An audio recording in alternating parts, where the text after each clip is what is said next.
Shabbat Shalom Uvorach. Donc dans les émissions que nous faisons sur les Shurim, des parachutes que nous avons, bien sûr, nous avons le mois des Loul, qui est le grand préparatif de Rosh Hashanah et Yom Kippour et tous les jours qui vont arriver. Et c'est bien de trouver dans le parachat, bien sûr, un texte, un verset qui représente c'est cette période-là, comme le Rosh l'a dit, que chaque parasha que nous lisons dans la Torah, qui traverse un épisode historique de notre calendrier, il y a toujours un rapport entre ces deux événements. Par exemple, si on est Pessah dans la paracha de la semaine, ça va être Vaïkra ou Otsav, comme ça peut arriver, il y a un rapport entre Pessah et la paracha de Vaïkra. Donc évidemment que les parachas qui étaient il y a un rapport avec le mois des Loul et aussi, bien sûr, la Haftara qui va nous rappeler tout ce sujet-là. Alors je voudrais revenir sur une mitzvah de la Torah en ce qui concerne le mariage qui est écrit dans la paracha de Kitetsé. Donc la Torah nous propose dans la Mishnah, c'est écrit dans la Mishnah, dans la Halacha, plusieurs manières de se marier, avec l'argent, avec un papier, un contrat, ou avec la vie mutuelle du couple. Mais nous voyons que la coutume juive, qui suit l'ordre du verset, c'est surtout par l'argent. C'est-à-dire c'est l'argent par là-bas que nous donnons que le mariage se fait. Et bien évidemment, le mariage du peuple d'Israël et de Akadosh Baruch Hu est comparé au mariage que nous faisons ici matériellement. Et on doit réfléchir dans ce que représente un mariage. Est-ce que un mariage, ça veut dire je donne de l'argent, est-ce que c'est, entre guillemets, un objet à acheter? Pas du tout. Alors le Ragat Shover s'approfondit dans cette idée-là. Et il dit qu'en réalité, qu'est-ce que ça veut dire Kiddushin? Kiddushin veut dire séparer.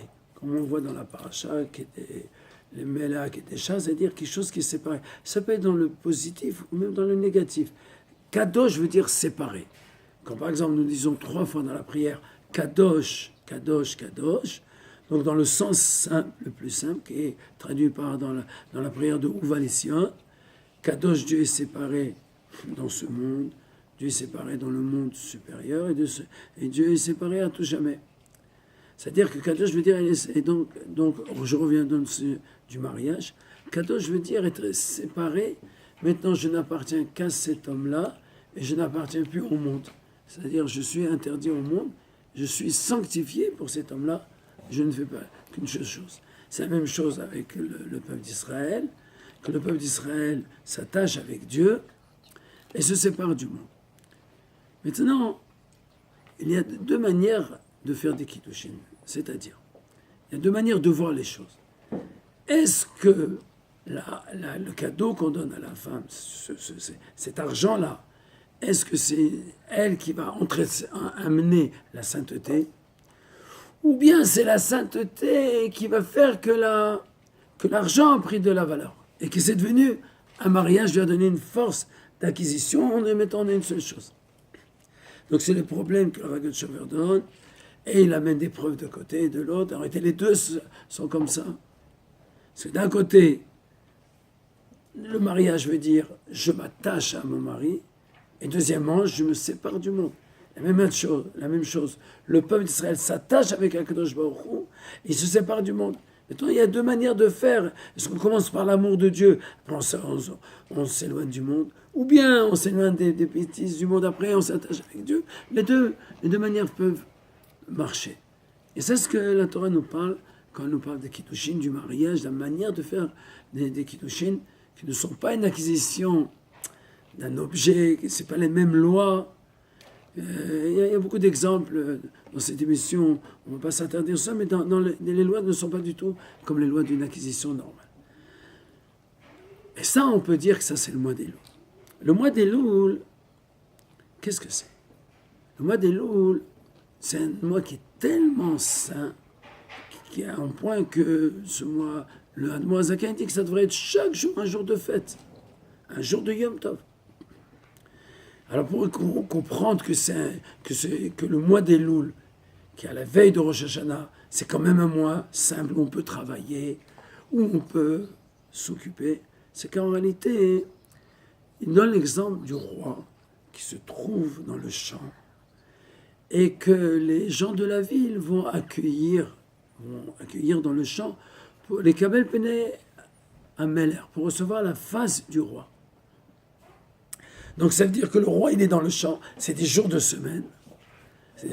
Mais d'un autre côté, le roi, il est là, c'est des jours extrêmement élevés avec toutes les qualités, les 13 qualités de pitié d'Akadosh Baruch Hu. Et là, le rabbi demande une question essentielle. Où est-ce qu'un roi, il se trouve? Normalement, le roi, il se trouve dans le palais. Et les Bnei Haïr et les gens de la ville, c'est pas les gens des champs, c'est-à-dire des gens qui vont faire avec des choses beaucoup plus élevées que le travail du champ, que le travail de la terre qui s'allie, etc. Ils ont des choses beaucoup plus raffinées à faire. Et c'est là-bas, normalement, où ils sont avec le roi. Mais le Machal du Admor Zaken vient nous dire que les gens, ils cherchent le roi. C'est-à-dire, c'est qui les Bnei Haïr? C'est les Bnei Israël. C'est les enfants d'Israël. Ils cherchent le roi, mais ils savent qu'ils peuvent le trouver dans le palais. Mais là, ils cherchent pas. On ne cherche pas le roi. On cherche Pnei Ameler, la face du roi. Et la face du roi, ça veut dire en hébreu Pnimiut shel Ameler, le profond du roi. Et pour trouver le profond du roi, où est-ce que l'essence même de Dieu elle se trouve? Pas comme dans le palais. Dans le palais, qu'est-ce qui se trouve? Les effets du roi, les habits du roi, comment le roi il est grand, comment le roi il va se dévoiler devant nous. Et chacun il va avoir un dévoilement différent. Mais ce sera toujours un levush, sera toujours un habit pour le niveau qu'on peut recevoir. Mais pour avoir la face du roi, la profondeur du roi, où est-ce que Dieu il a voulu habiter? C'est dans ce monde matériel. Dans ce monde qui est très matériel, qui est très bas, Nitave, Akadosh Baruch Hu dira Betartani.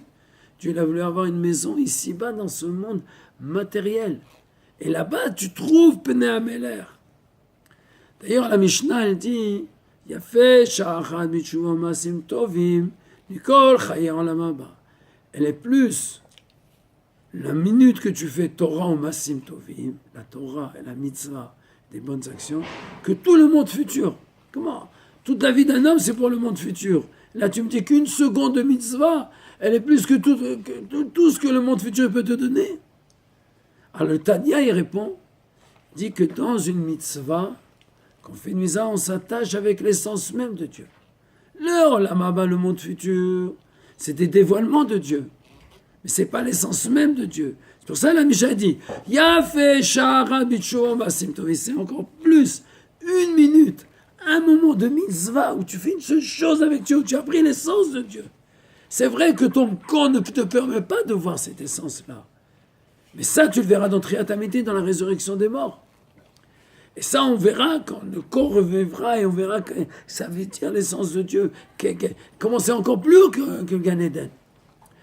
C'est ça un peu les consolations que nous avons dans le mois, dans les consolations que nous avons dans la parachute qui suivent, où on demande à Dieu d'avoir une consolation qui n'est pas seulement pour les expliquer les souffrances que le peuple d'Israël, Chas v'Shalom, aurait pu avoir. On veut une consolation d'un niveau où on voit que les souffrances n'étaient pas des souffrances, parce qu'on a trouvé Pnei Ameler, parce qu'on retrouve la face du roi.